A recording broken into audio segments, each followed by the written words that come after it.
লেকটাউন এলাকার বাসিন্দা শিশুকন্যাকে যৌন নির্যাতন, অসুস্থ মেয়েকে আরজিকর মেডিকেলে দেখাতে এসে যৌন নির্যাতনের কথা জানতে পারেন অভিভাবকরা। আরজিকর মেডিকেলের আউটপোস্টে যৌন নির্যাতনের বিষয়টি জানান চিকিৎসকরা। খবর যায় হাসপাতাল সংলগ্ন টালা থানায়। পক্সো আইনে 0 এফআইআর দায়ের হয়। তদন্তের জন্য সব নথি পাঠানো হয়েছে লেকটাউন থানায়। তবে পুলিশ দাবি করছে যে পরিচিত কেউ এই যৌন নির্যাতনের সঙ্গে জড়িত।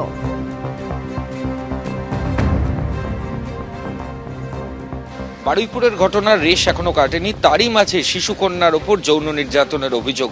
এই মুহূর্তে আমরা টালা থানায় দাঁড়িয়ে রয়েছি। গোটা ঘটনার সূত্রপাত গতকাল, যেটা পুলিশ সূত্রে জানা যাচ্ছে, লেকটাউনের বাসিন্দা এক 6 বছরের শিশুকন্যা সে অসুস্থ হয়ে পড়ে।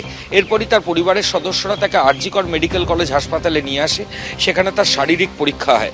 শারীরিক পরীক্ষার পর চিকিৎসকেরা দেখতে পান যে ওই 6 বছরের শিশুর ওপর যৌন নির্যাতন করা হয়েছে এবং তারপর পরিবারের সদস্যদের নিয়ে এই যে আমরা যেখানে রয়েছি টালা থানায় পরিবারের সদস্যরা আসেন এবং এখানে এসে তারা লিখিত অভিযোগ করেন।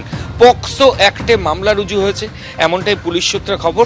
কিন্তু যেহেতু ঘটনাস্থল বিধাননগর কমিশনারেটের অন্তর্গত লেকটাউন পুলিশ স্টেশন, ঠিক সেই কারণেই টালা থানার তরফ থেকে একটা 0 এফআইআর করে তদন্তের যে যাবতীয় নথি সেগুলো পাঠানো হয়েছে লেকটাউন থানায় এবং লেকটাউন থানায় এই 6 বছরের শিশুর উপর যে যৌন নির্যাতন পক্সো মামলা করে তার তদন্ত করবে।